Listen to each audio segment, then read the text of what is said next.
Hello everyone, and welcome back. I didn't know whether or not I was going to do this, but I've ended up doing it, which is good. I'm just making sure everything is going according to plan. See if I can hear the stream.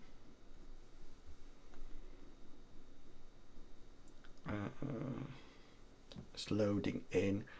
See whether or not everything is going according to plan.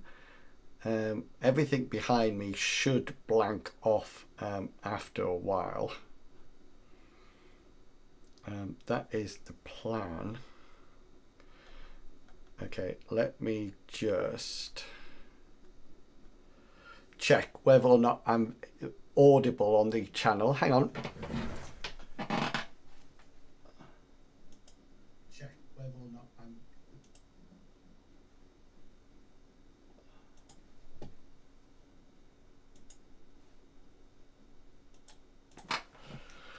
Yeah, that all seems good. That all seems good. So we're up and ready to go. I have to admit, I'm a bit worried. Well, I'm not worried. I know why I've got this set up on this side of the room. But I'm thinking it's because I don't edit videos, etc. on my PC. I always do it on my iMac, and so it seemed quite natural to do this sort of stuff on my iMac as well. But I mean, I could do it anywhere basically, but it's always nice to use a different setup. So I've got the chat up and running. The chat should appear here as well. Once we've got people coming in and chatting, I hope. And I've got the chat in front of me as well. I tried something called ReStreamBot that relays all the information to every single sort of like every platform, but I'm not too sure whether or not that works or not. It just means that the ReStreamBot, this one, just sort of like goes bananas all the time. I'm just hoping that this one is. Let me just type something in here to see whether or not it's actually working.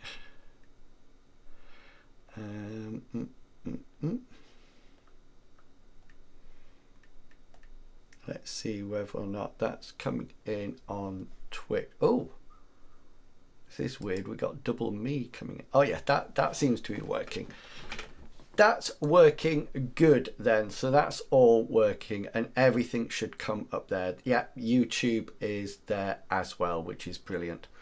Okay then, so let's head over to this setup. And one of the things that I wanted to do today is that I wanted to start getting Roll20 up and running. So this is the classic imperative sort of like area that we have. Ooh. We can bring nice, we can add folders. I will definitely be looking at that. Folders have arrived. That will be super exciting. Okay then, so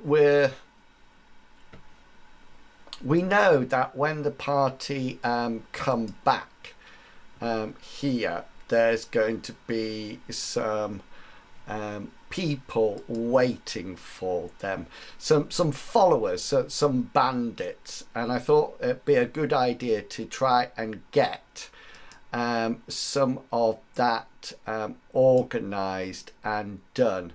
So I was just looking down my very extensive list of tokens to see whether or not we had something that we could sort of like use, and I think I want to go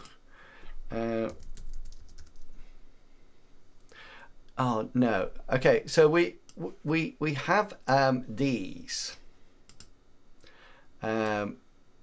these bandit figures that I think I want to use a little bit later on. Let's see if they've got anything attached to them. No, so we need to attach something. So we could use these, but if you remember, they're dressed up as skeletons. So I was wondering whether or not we had any almost like skeleton. Oh, so this says Dark Lord minion. Basic undead. A lot of these are not actually a token. I'll show you what I mean. So lots of them are not actually tokens with circles on them, more like that. Okay, which I don't mind. I don't mind, but sometimes I almost like find it harder to see them. Which can sometimes be an issue. Oh, what have we got here? These are nice. Oh, that's a nice. What have we got here? We got pirates. We got. They seem to be more sort of like piratey things. We could use those. We could use these. There's a nice grey one that we can use. This would be a nice suitable one to use. I think we're going to use that one. That one will be absolutely fine. We can use those as the I quite like those. They look a bit piratey, but it might be better than nothing.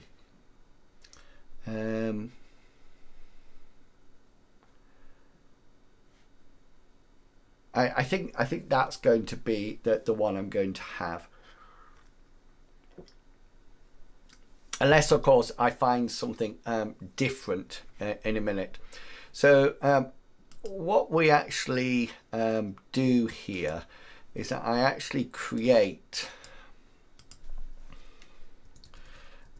something like, I'm going to call it skeleton follower. Okay, because this will actually appear in the actual description. We're not going to upload one. I'm going to go back to here.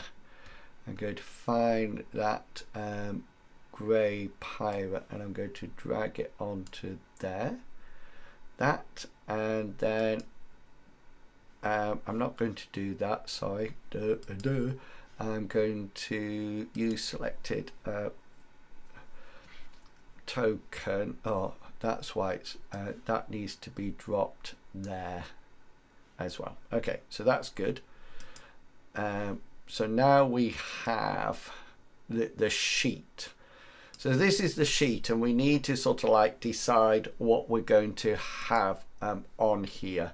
So I'm just going to look for like a bandit, and we have bandit rabbles here, which are nice, but this novice bandit will be absolutely perfect, I think. Nothing wrong with that. So what we do then, this 8837, I copy that and I paste it into here and hit return, and then I select all that and copy it, come over to classic, over to here, and press this little download button, and it imports that data, and I press import and in it comes. and therefore we have something to start working with. And we're going to rename it skeleton follower, like so. And we got two actions, and we're going to rename this. I'm going to call it something else. I'm going to call it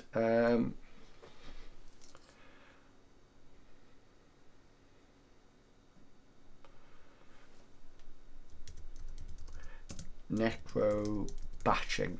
That's what we're going to call it. And I just need to scroll down to see what we're armed with. So we're armed with a broadsword and a dagger and a light crossbow. I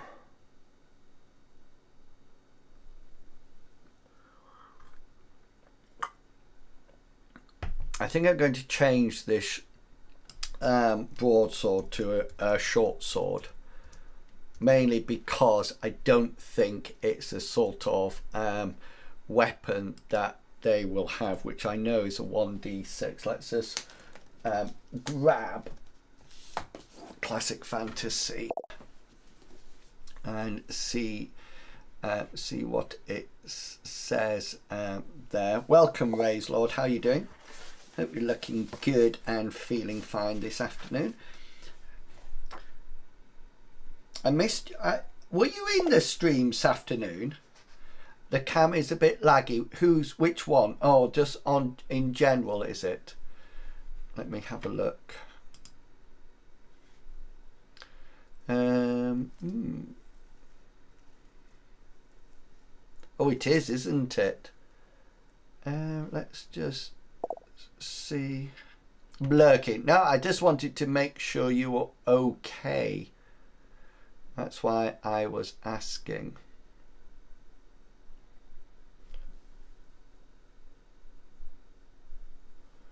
Wonder why that is laggy tonight. Let me just check and make sure there's nothing updating or anything in the background.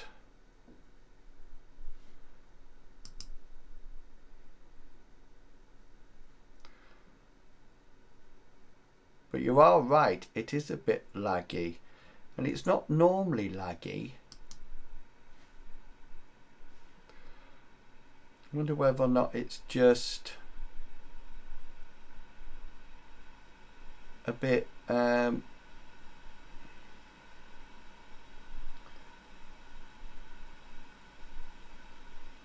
strange. Hang on, right, let me, I'll look at it in a sec. Let me just get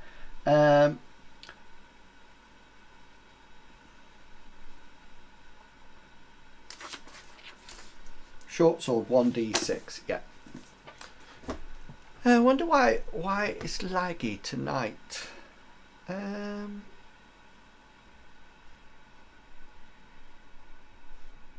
just have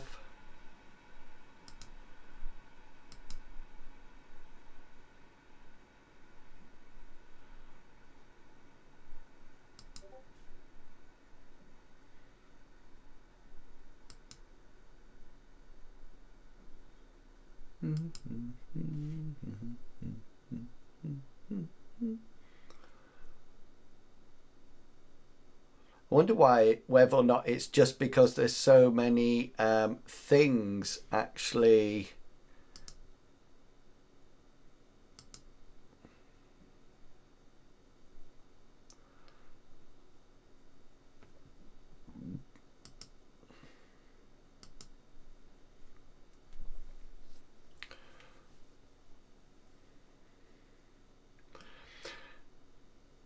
I'll try not to move because I'm not too sure what's causing it at the moment. It's the first time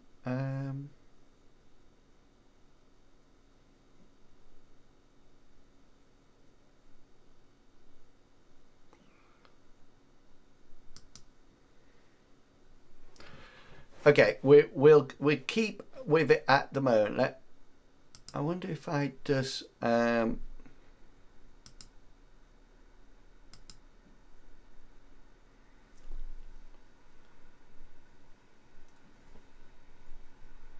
don't think it matters which camera I'm on. I was wondering whether or not it would matter which camera I'm on, but maybe not. Let's do some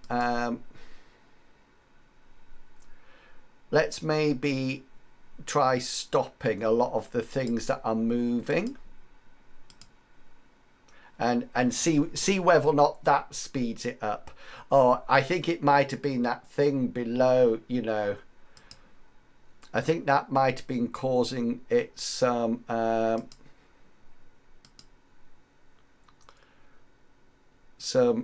lag. Let me put this this.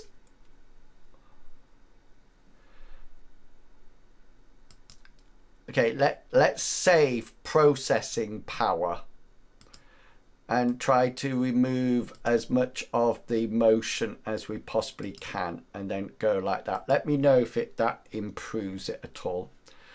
So yeah, 1d6 is fine. I can't remember what size it is. It's probably medium, I would have thought.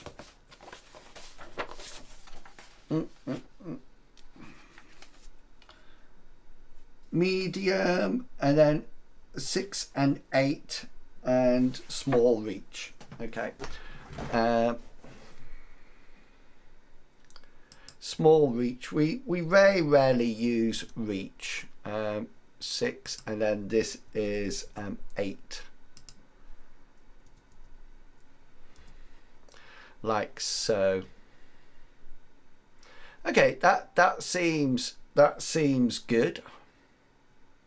All that seems fine. So we got 2 actions, which is correct. So let me now just make sure. So if we go into here, we have this skeleton follower that will appear in. Let's make sure it's the right size. And then when I open it, skeleton follower, let's just edit it there. Skeleton follower, that's absolutely fine. So that seems good. And then I'm just going to drag it into my monsters, my monster bit. Okay, and just so you know, when the party come back into this area, it's actually going to be daylight.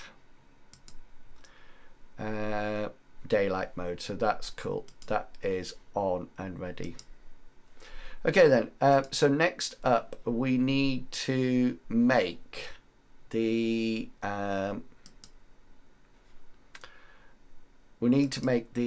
forest scene. So this is going to be the forest where the party are going to meet the other people who are sort of like lurking here, because the roads got too small at this point. So they sort of like it's sort of like come to a halt, to a narrow bit, and they've left the road, and they've sort of like left the people behind. I'm just going to go into maps and tiles, slightly off, and you won't be able to see it. But let's search for forest and see what we can actually get. And now I've got some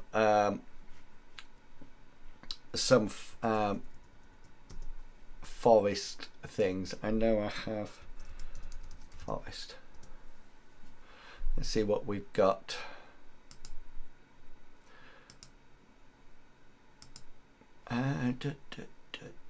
I've got so many You can't actually see what I'm scrolling through at the moment, because the reason I've hidden it is that I don't know what copyright is with it.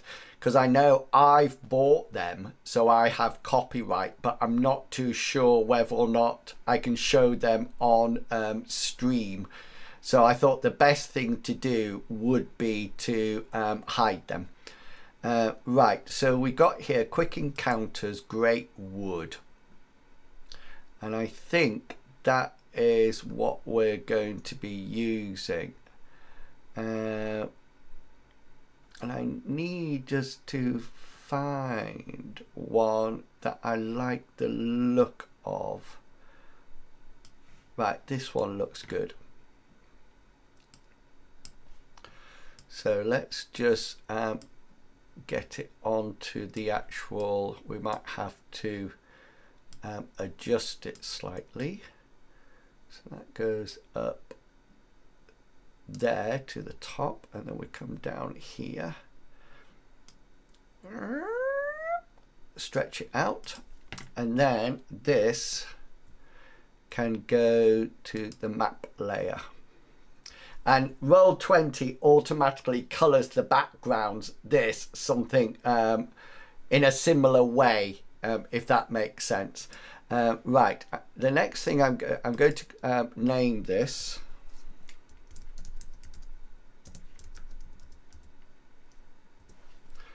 And I think I'm going to turn off the grid, because I always think the grid sort of like spoils the look somehow. And I think what's going to happen, the party's going to come from the north side of it, and then here's going to be where the almost like the action takes place. So the other thing that I need now is that I'm going to go back to my tokens. I'm going to just see if I've got any wagons, because I need a couple of wagons. I think 3 wagons came into the town, so we need 3 here. Got some broken we got some chariot. Oh, here we go. Right, I'm going to have this one on as one of them. And then I'm going to bring one of these on as well.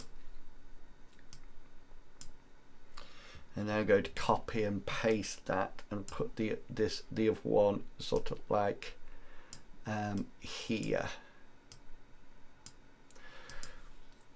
Okay, and I'm just going to, does this pack have any horses in, I wonder? Just sort of like random, just horses. It doesn't look like it does.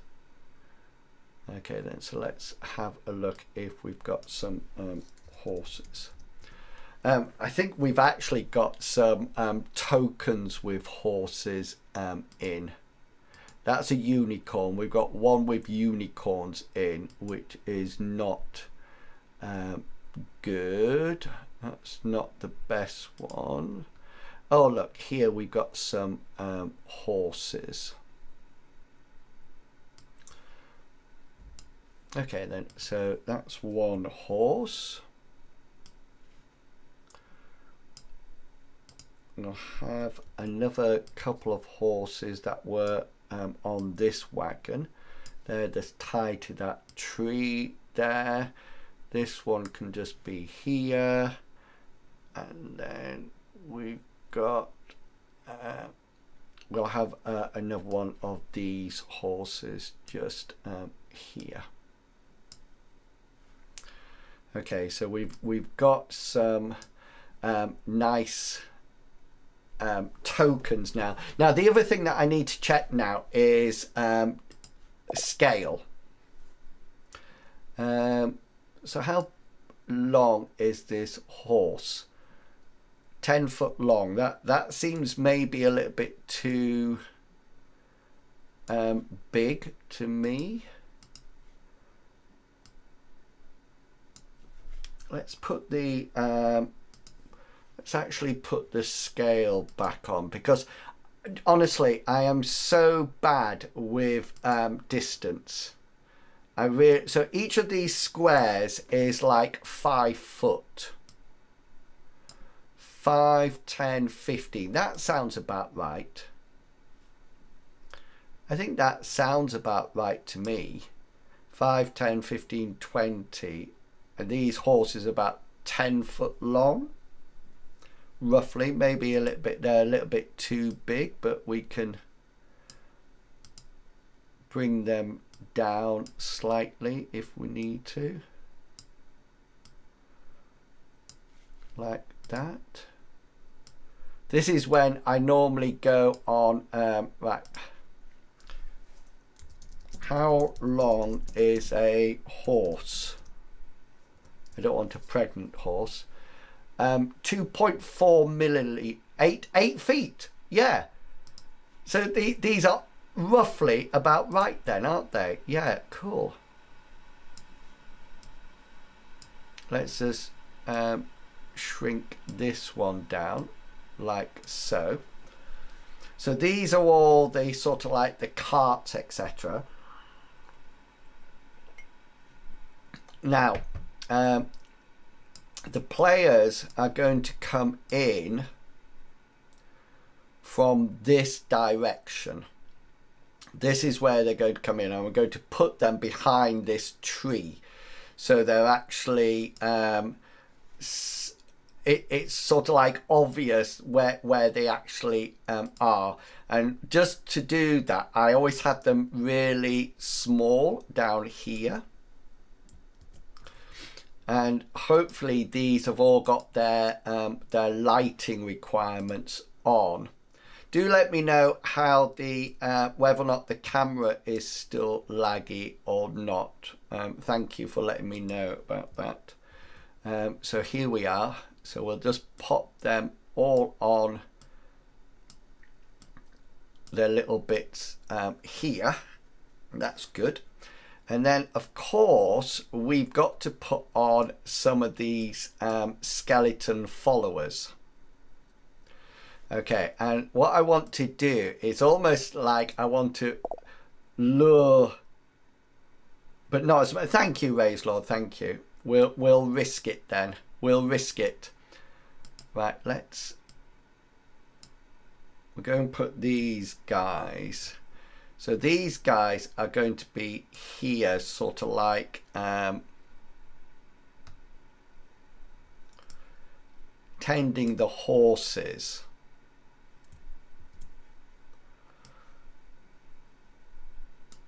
Okay, but what the party doesn't know is that there are some more. So I'm now on my GM layer. And what this means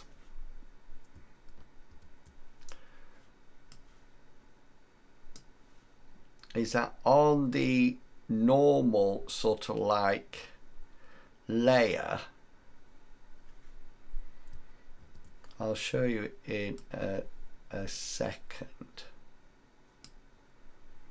Okay, so if I go to the tokens layer, you can see that I can't move these in the treetops because they're not on the token layer. They're on my GM layer, and this is why I'm always saying to the players, make sure you're not watching the stream. So if I actually go into to preview, which I thought was control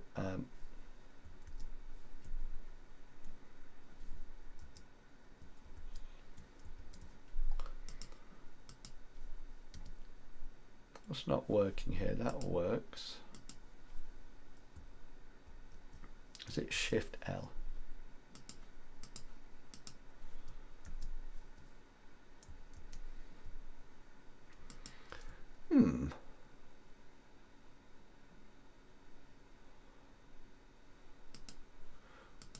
hang on a minute. Is there some? Yeah, that somebody's connected to it. So why is it not letting me?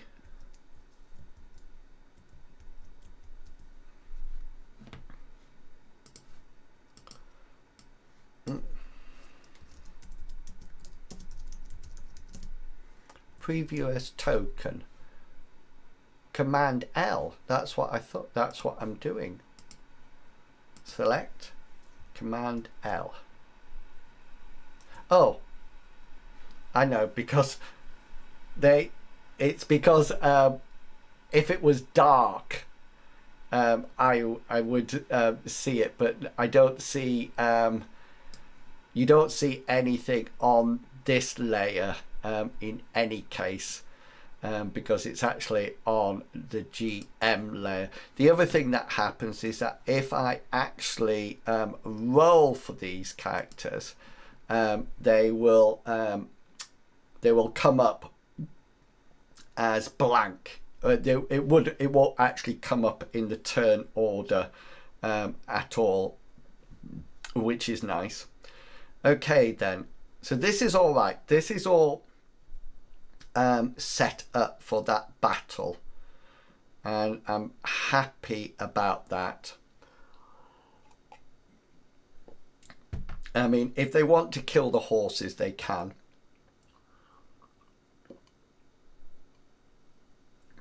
I think I might do a willpower check for horses to see whether or not they're actually tied up at the moment. But these people, these guys up here, what I'm going to do with them, I'm going to just have a look at their, so they're like crossbows,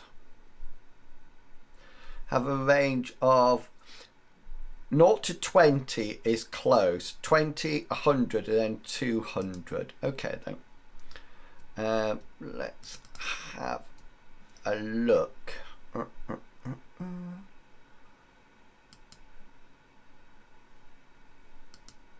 Measure cone. Let's do circle.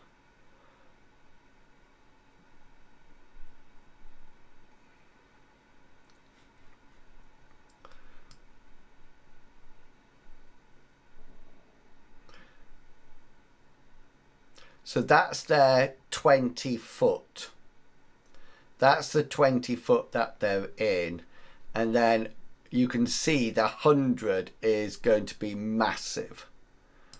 So they're absolutely fine there. So 0 to 20, they'll be able to call, if they're 0 to 20, that choose location is available, but it's is at a crit. I think that's right. I always get this wrong. I think that's right. Let me just check. I'm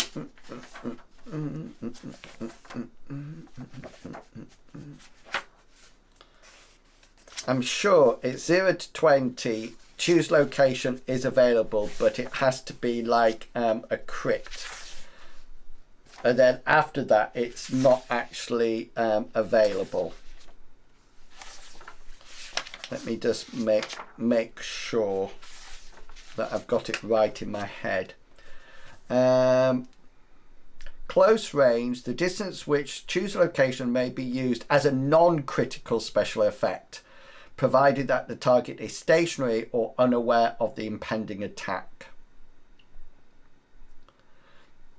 Okay, so it's a non-critical at that point, and then it becomes a critical later on for range. Melee, it's a non-critical no matter what.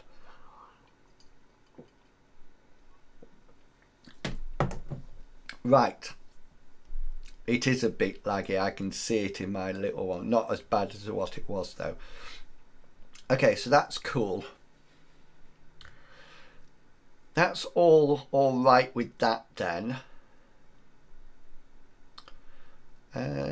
What else? Is there anything else that we need on that? I don't think so. I think that is that setup. So let's go. Oh, I'm in my new What Lies Beyond is my new route, my new campaign that I'm going to be running, which will go back to this one. And of course we've got loads of things that we don't need. All these need to be removed, which I can do probably at a later date because it'll be easier. Right, let's just go to recent.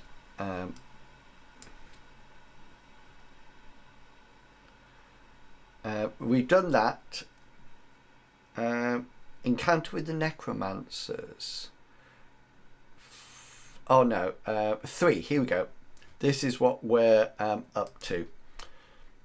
This is the one that we're working with at the moment. So this is the one that we're up to. Wagons for a possible encounter, some trees possible surprise. So that's where we're up to. Ooh, we gotta put Percy in somewhere, but I can't decide where yet. Okay, so let's just start writing this up into the forest. Okay, that's good.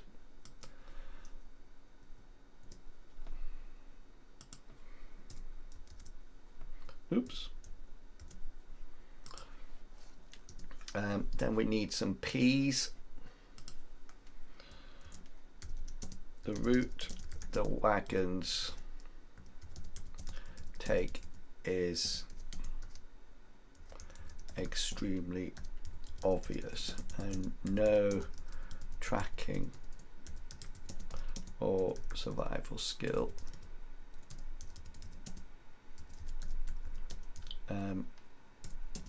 is needed to see which way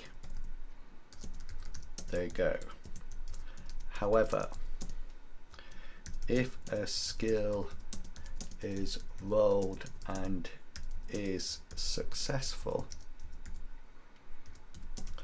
there is some information that can be gained from the tracks. Okay, that's good. Let's do some information as always. So we'd like to put our list in. We'll copy that. Oh, Magalore, thank you so much for the raid. Absolutely fantastic. Welcome in, raiders. I'm actually streaming from my other computer at the moment, so I'm not actually on Twitch. So and I'm not using OBS, so there's no sort of like raid alert or anything like that. But welcome in. It's lovely to see you. You might be bitten. Oh dear. We were playing Elder Scrolls Online yesterday, and I was trying to get Cascade, who's one of the members of the community. We can see, yes, you can see behind me. That's my setup. I'm actually on my iMac now, facing the other way. I was trying to get Cascade to bite me. And I said in the chat, I said, where do you want to bite me, Cascade? And I meant whereabouts in Elder Scrolls Online, because you've got to go to a temple. And I sort of like had to say, no, I mean where the place is. And I remember Tom Hoptep said, I was thinking thigh. It was just so funny. I was thinking thigh. Yeah, thank you. Thank you for that.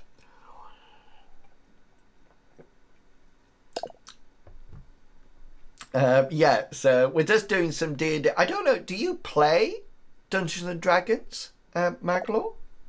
Hey, Hey, Desi Scorms in. Be careful, you might be bitten. Yep, in the thigh. Desi Scorm, you're in Shay's chat as well. Yeah, I was hoping just neck. You know, I think thighs a little bit inaccessible. Do you know what I mean?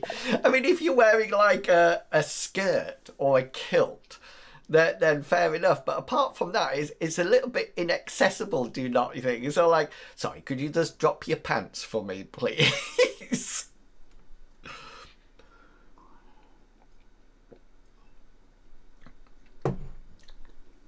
Hello. I find it really difficult where to stream from. I like this setup, and I can actually stream my. No,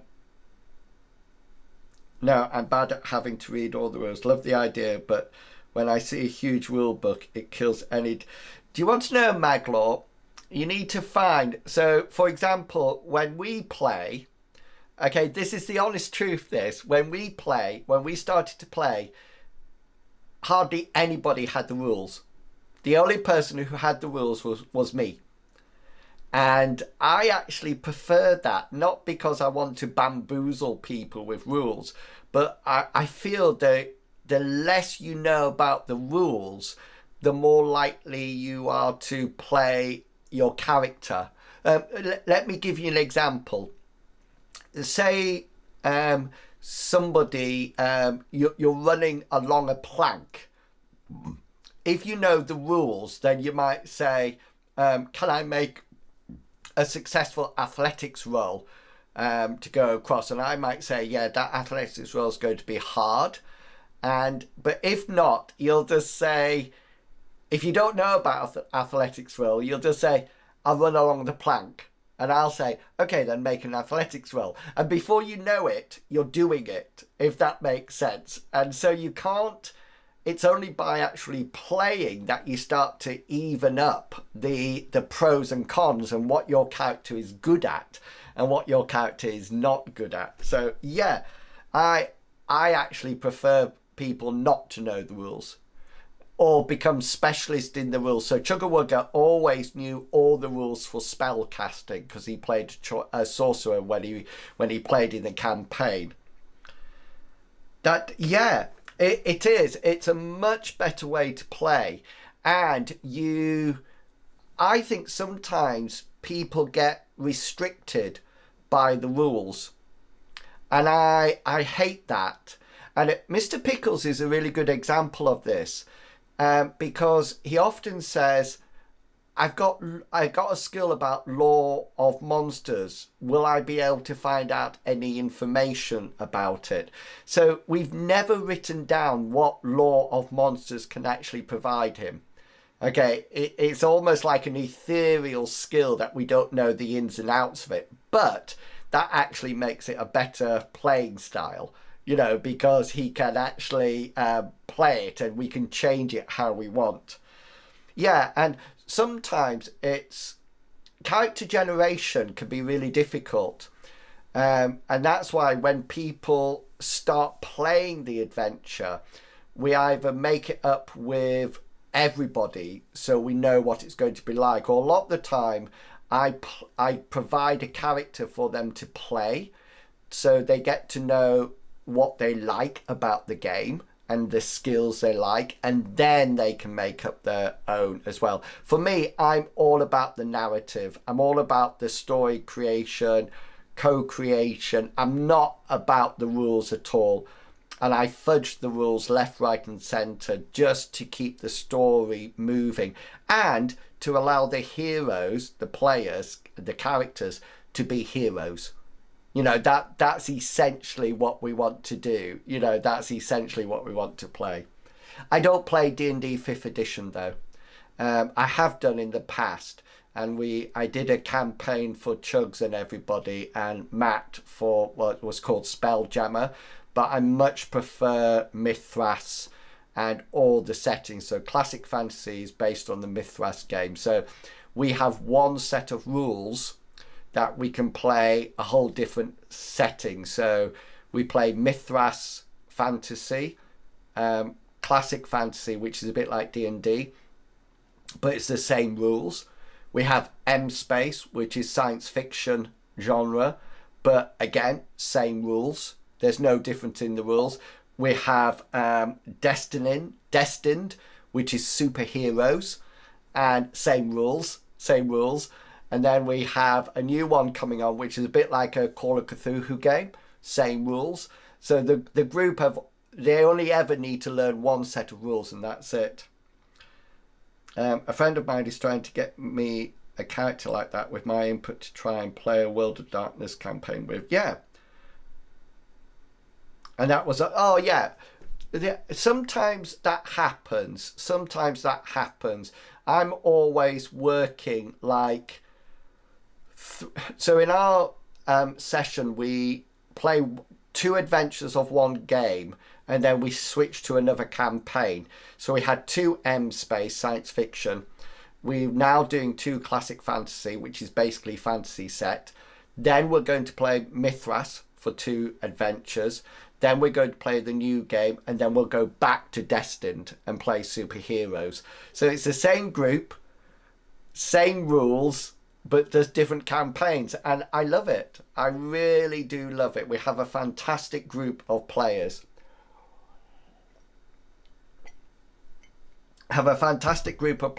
And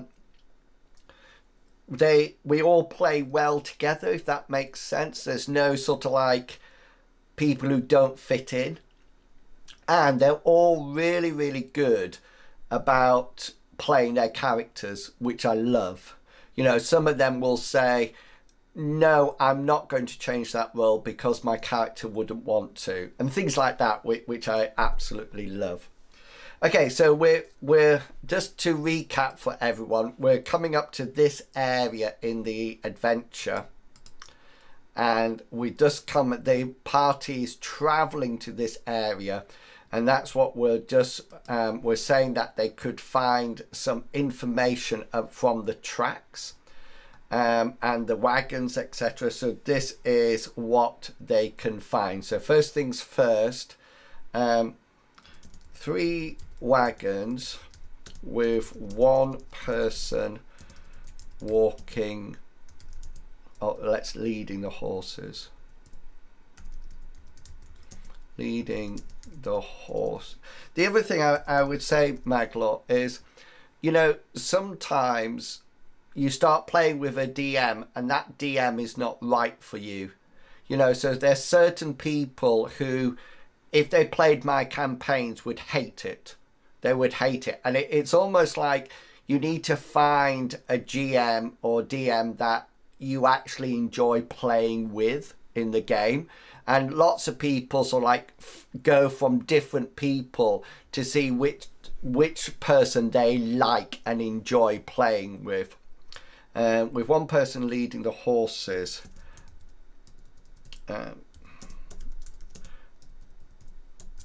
The wagons are leaving heavy tracks, possibly meaning that they are laden with either goods or people. Okay, that's the first one.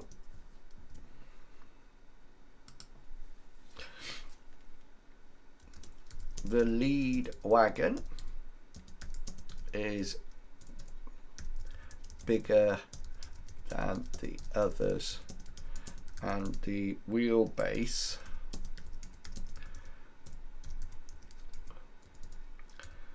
suggests that this might be a carriage rather than a simple wagon.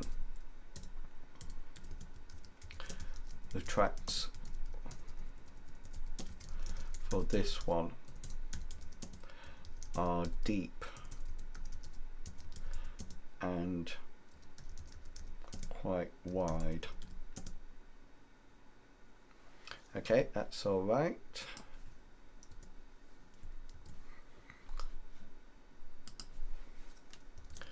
The course that they are on is constant and does not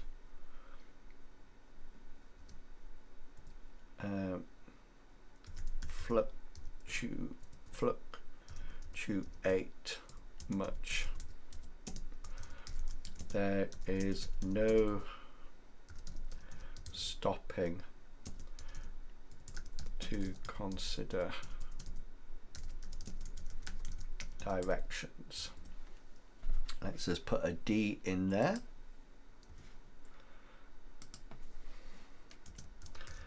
They are either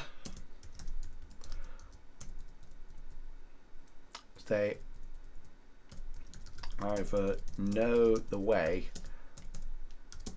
or they are following some sort of map. Okay. So just to let people see, so this will look like this when I'm reading it. And if you remember, it all clicks up to the overview with all the different sections in it. So we're currently in this one, Journey Through the Forest. That's what we're currently creating at the moment. Okay then.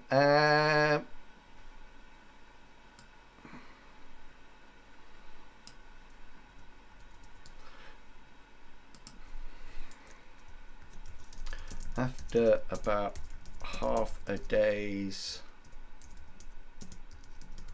travel, the party will become aware that the wagons have come to a halt some distance ahead of them.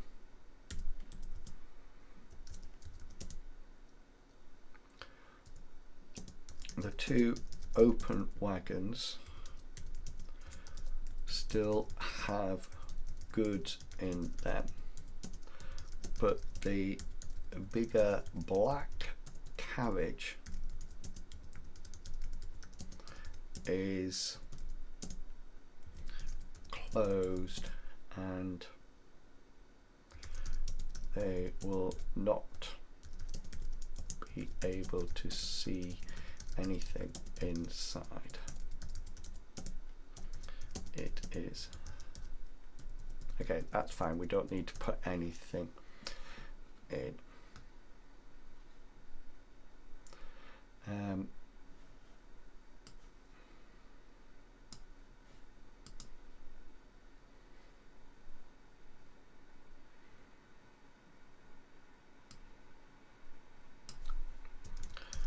Tied up near the base of a tree is the rejected. Right. So let's put Percy in. Let's find a token for little Percy.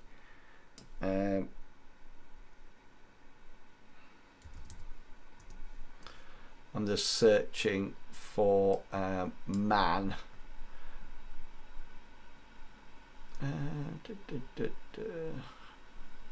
I've got wonderful I've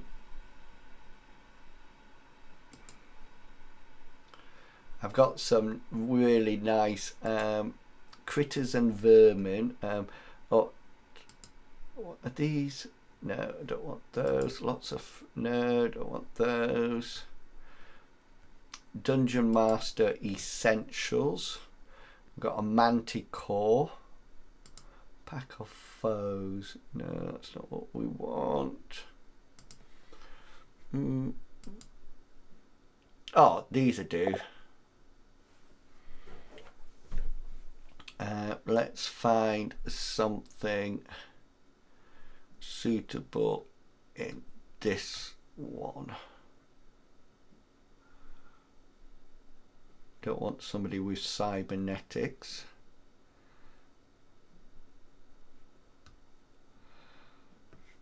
Got some humans here. They're quite scientific, science fiction humans, which is not what I actually want. Let's. I tell you what. Let's search for beggar. Beggar can't be choosers. Let's see if we've got any beggars here that we can use.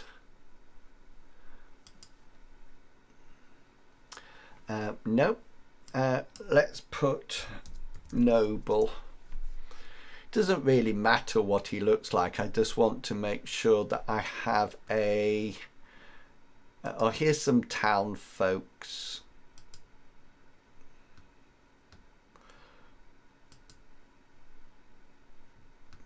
That's an interesting one, but we won't go there.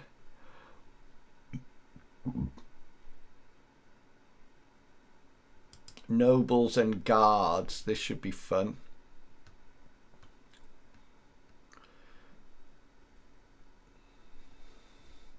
I think I'm going to use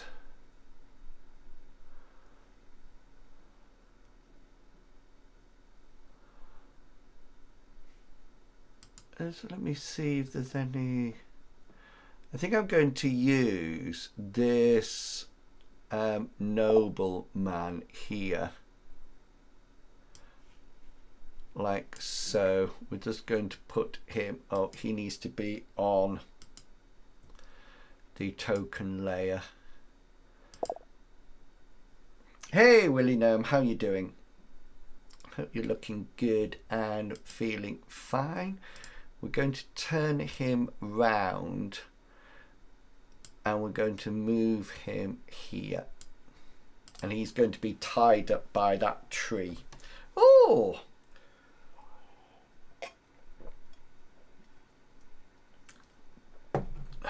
are you on Twitch and on YouTube? That's fancy. Okay then, he's been rejected, so he might possibly help. Okay then, so we've now got this thing about searching the wagon. Let's pop this up here.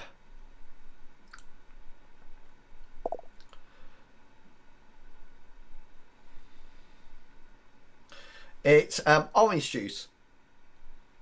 It's just orange juice.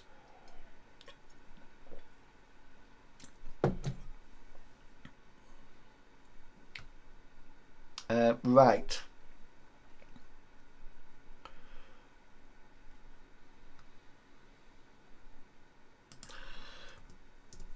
So let's.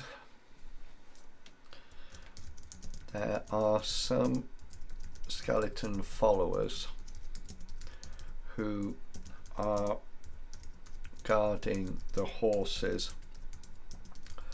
while 3 more have climbed up into the trees. These will fire down at any attacking attackers using light crossbows. They also carry short swords like the rest of the followers. If combat starts to go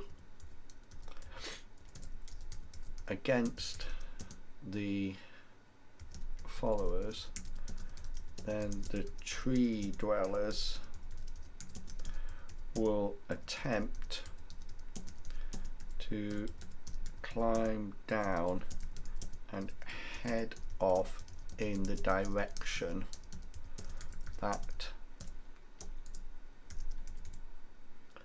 Jezebel and the remaining followers went. Okay. Tied up near the bed.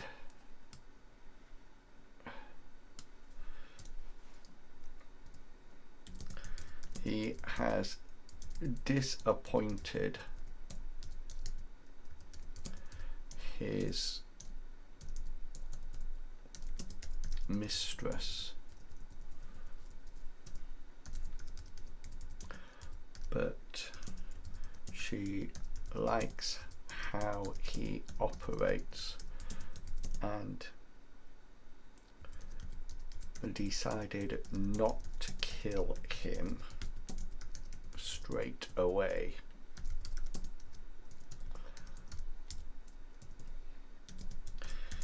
Instead, she is making him suffer for the journey until they arrive at the mansion, at the abandoned house, where she will reinstate him as her servant. Percy Roebuck is not aware of this plan and will gladly join the party and help them in any way he can. However, at the first opportunity, he will turn against them in favor of his mistress. Ooh, we might have a little bit of backbiting there. Searching the wagons for information. Okay then. The two open wagons are carrying general goods, including food, blankets, etc. The carriage, the black carriage,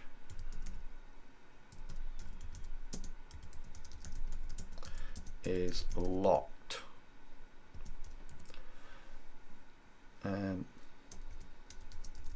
Skill, hang on,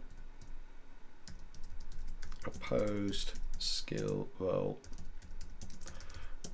okay, versus 45%.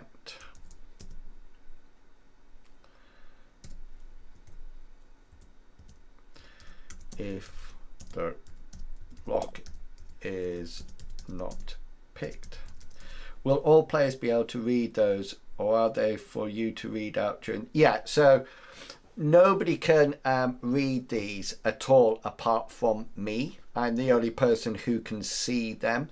I do have this is World Anvil, which is absolutely fantastic.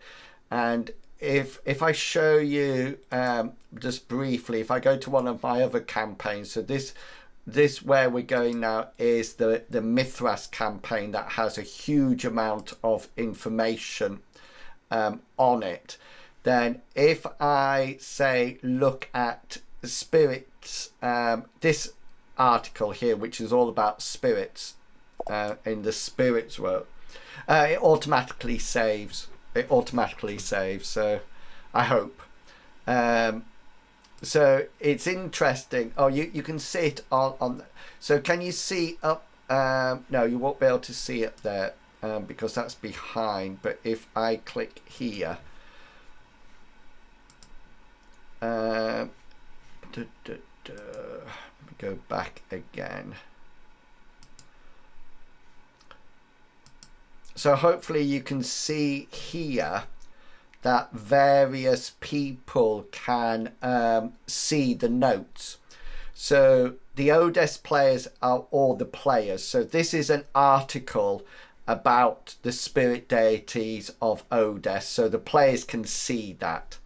And then in my Patreon, well, in my Ko-fi account, I have green dragons order of green dragons and order of red dragons.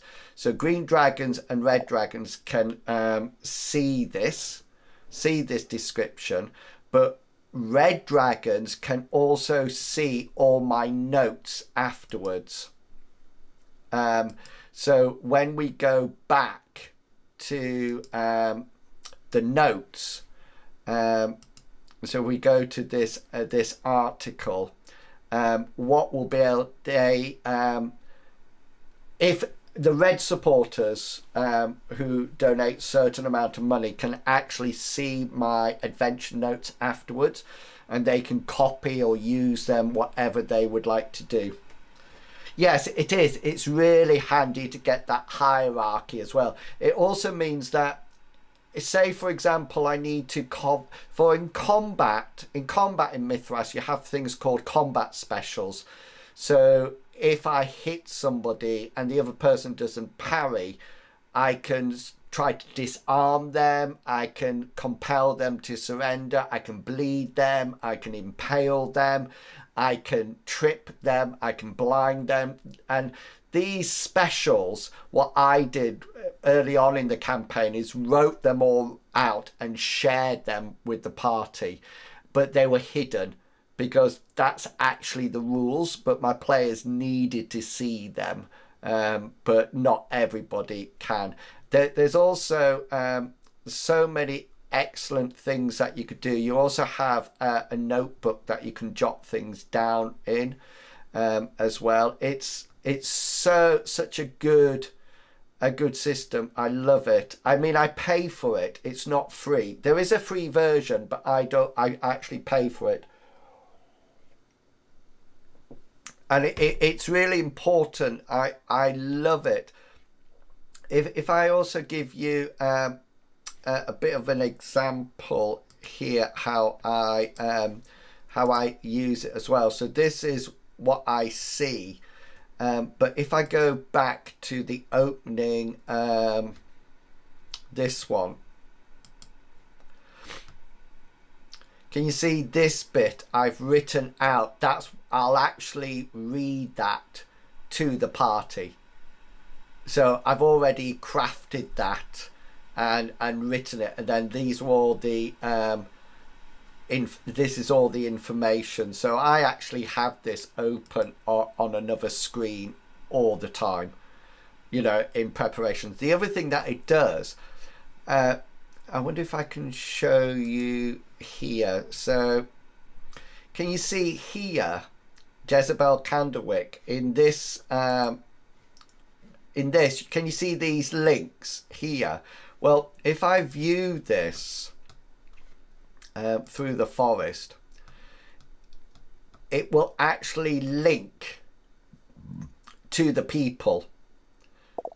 And so I can actually, if I click on this, it actually takes me to there's nothing written about her at the moment, but these will actually link to articles as well.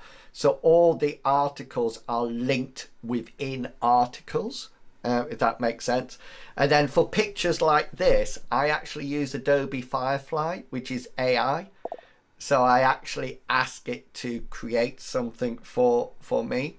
So if you look at, so the adventure that they've just finished, this was it. So you can see it's all nicely labeled and set out for me. But so this was created by AI, and then you can see everything. So as I click on it, it goes to different things. These are in bold, so it makes me just know instantly what I need to focus in on. they're actually here at the moment. They're going into level 2 of the mine. So these are spells. And what I can do is I can actually click on them and I've got all the information about them straight away. So it's a really fantastic system. And I can put everything in here that I want. And so, I mean, really, I don't know what I would do without it now. I know it sounds a little bit silly, but I really would have issues with it. And so this is just a starting place. Oh, all the time. All the time. They always go off track. They literally always go off track. And that's why I never put things in like the party need to. So everything, I create a scene. So if you notice the scene that I've just been creating, it doesn't say the party will have to. It just says this is available. That's what's there, and we'll play it by ear. So this one is, as you can see, these are all articles just to do with magic in the system. So if I go to the sorcerer orders, if I go to this one, you can see there's a huge amount of information here. Huge amount.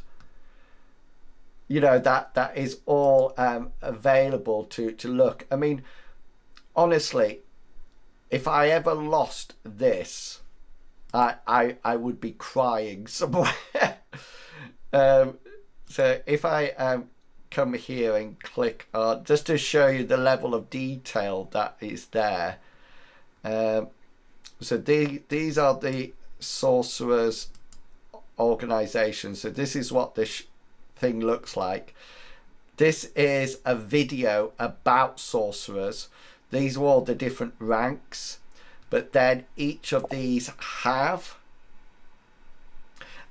so the nice thing about World Anvil is that they back it up all the time, you know. So each time, so you can see this has a huge amount of information in, and so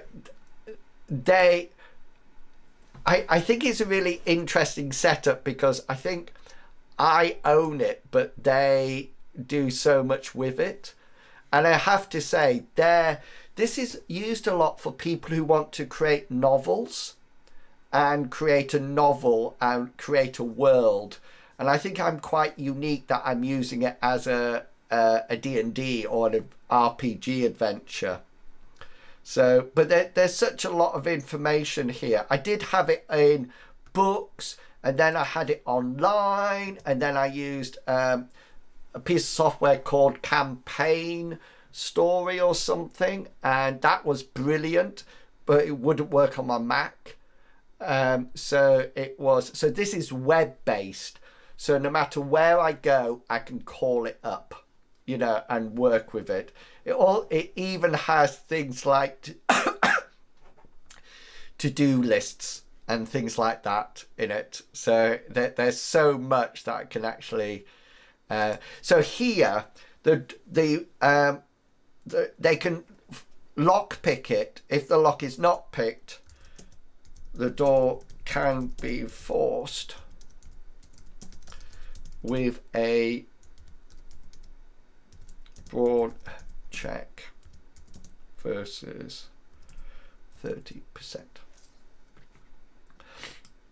There was once a session that I actually had somebody they were captured in a wagon, and Cyrus, played by Captain Kangaroo, who's a fire mage, decided that he wanted to cause a distraction or something like that and actually set fire to the wagon and kill the occupant, this nice little girl who was just sort of like sheltering in there or something like that. That was fun. Well, not fun, it was funny. You know, we have a laugh as well. We definitely have a laugh all the time in the game. Okay, so that's there, and then inside the there's been, do you want to know what one thing I have to say about every single adventure session with the current group of people?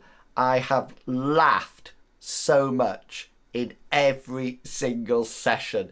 Even if it's very serious, the role playing that we're doing, it's still so funny. And it's a bit like Captain Kangaroo plays somebody called Brasive, who's a half orc fighter. And he said the other day that they were going to bed at night, and he sort of like said to the party, "I'm sorry, I might have beer farts." And then I called up my sound effects, and as we were playing, I just pressed that fart button, and you can see the players reacting so much. It's brilliant to see. I love it, love it. Inside the wagon, there are the following. Right. 100%. 100%. And that's why it's really important to find a GM that you have fun with. And my campaigns are not right for everyone. You know, and anybody that joins, I make that completely clear. You know, if you're not having fun, if you're not enjoying it, then we won't be upset if you sort of like say, sorry people, this is not for me, this campaign. It's just that's fine, you know. Find a campaign that you really like playing. That's the important bit.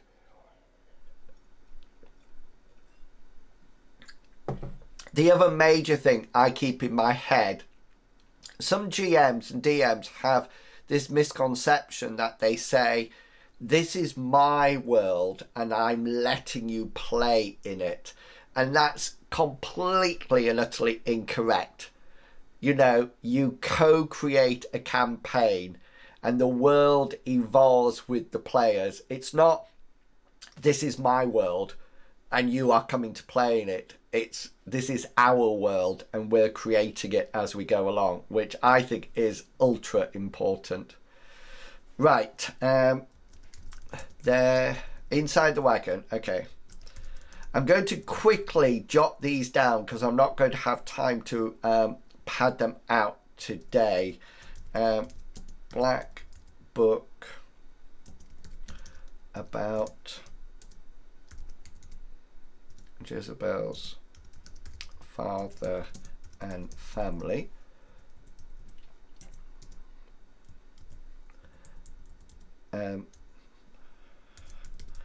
Hand-drawn simple map to the house.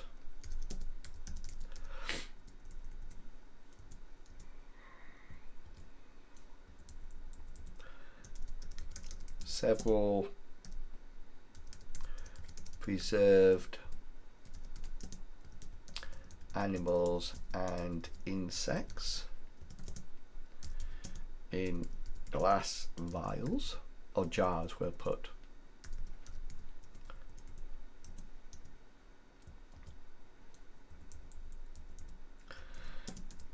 A locked jewelry box containing some semi-precious gems and jewelry worth 20 silver pieces. Oh no, let's 200 silver pieces, we'll say.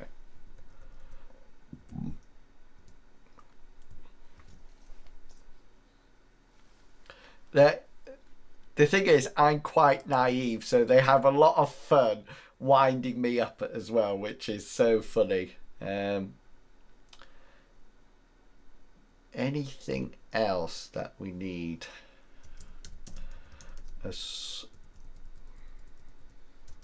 An assortment of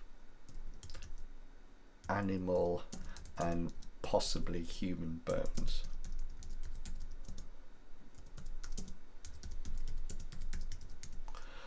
Okay.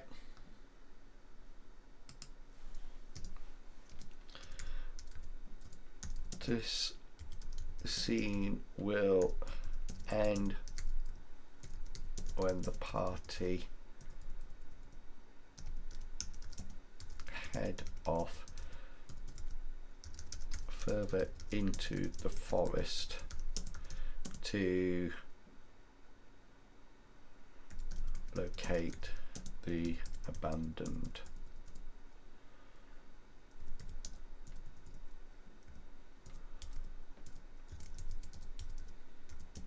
house. Cool. So that's nicely done. So that via the navigation, that will be number 7, position 700. So if I go back to my articles, you can see there it is. So CS stands for Candlewick Supper, which is the name of the adventure. So this one was Dig Too Deep, which was called DD. And so we're up to this. So we've done the first 3 sessions, and we're up to the residence of the Candlewicks, and then we got an encounter with the necromancer, and then we got the conclusion, and then that will be it. So our Roll20 for this session, this sort of like section, is done. It's all set up and ready to go, and we've also set up the we've got this now. So let's drag in some of our skeleton followers into this. So we're going to have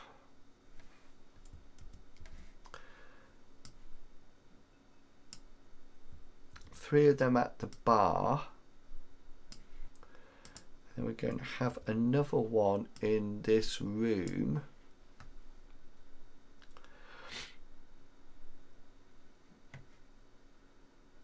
and another one here.